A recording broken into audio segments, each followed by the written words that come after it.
অন্তত 50 লাখ টাকা সহ সৈয়দপুর বিমানবন্দরে ঠাকুরগাঁও জেলা জামায়াত আমির আটক। সৈয়দপুর বিমানবন্দর থেকে বিপুল পরিমাণ টাকা সহ ঠাকুরগাঁও জেলা জামায়াতের আমির বেলাল উদ্দিনকে আটক করেছে আইনশৃঙ্খলা বাহিনী।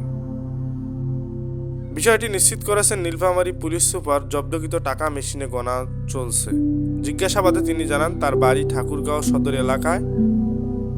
তিনি পেশায় একজন শিক্ষক। লাগেজে 50 লাখেরও বেশি টাকা আছে বলে তিনি জানান।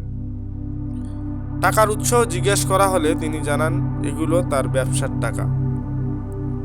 তিনি গার্মেন্টস ব্যবসার সাথে সম্পৃক্ততা রয়েছে এমনটাও জানান তিনি।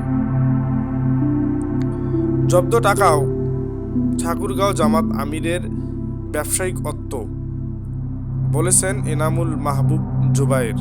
ঠাকুরগাঁও জেলা জামায়াতের আমিরকে অর্থসহ ধরার বিষয়টি অপপ্রচার বলে দাবি করেছেন জামায়াতি ইসলামীর মুখপাত্র এহসানুল মাহবুব জুবায়েরের। তিনি জানান, বিষয়টি তার ব্যক্তিগত ব্যবসায়িক সম্পত্তি।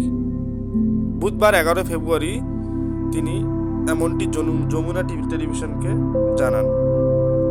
এর আগে সৈয়দপুর বিমানবন্দর থেকে বিপুল পরিমাণ টাকা সহ ঠাকুরগাঁও জেলা জামায়াত আমির বেলাল উদ্দিনকে আটক করে আইনশৃঙ্খলা বাহিনী। জিজ্ঞাসাবাদে বেলাল উদ্দিন জানান, তার বাড়ি ঠাকুরগাঁও সদর এলাকায়। তিনি পেশায় একজন শিক্ষক।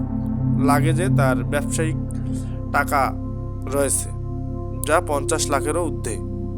টাকার উৎস জিজ্ঞেস করা হলে তিনি জানান, এগুলো তার গার্মেন্টস শিল্পের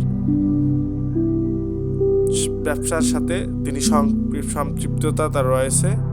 এজন্যই তিনি সে কাজের জন্যই টাকাগুলো মূলত ক্যারি করছিলেন। দর্শক, আজকের প্রতিবেদনটি এ পর্যন্তই। যদি ভালো লেগে থাকে তাহলে অবশ্যই আমাদের চ্যানেলটি সাবস্ক্রাইব করবেন এবং দেখা হবে নতুন কোনো প্রতিবেদনের সাথে। সে পর্যন্ত ভালো থাকবেন, সুস্থ থাকবেন।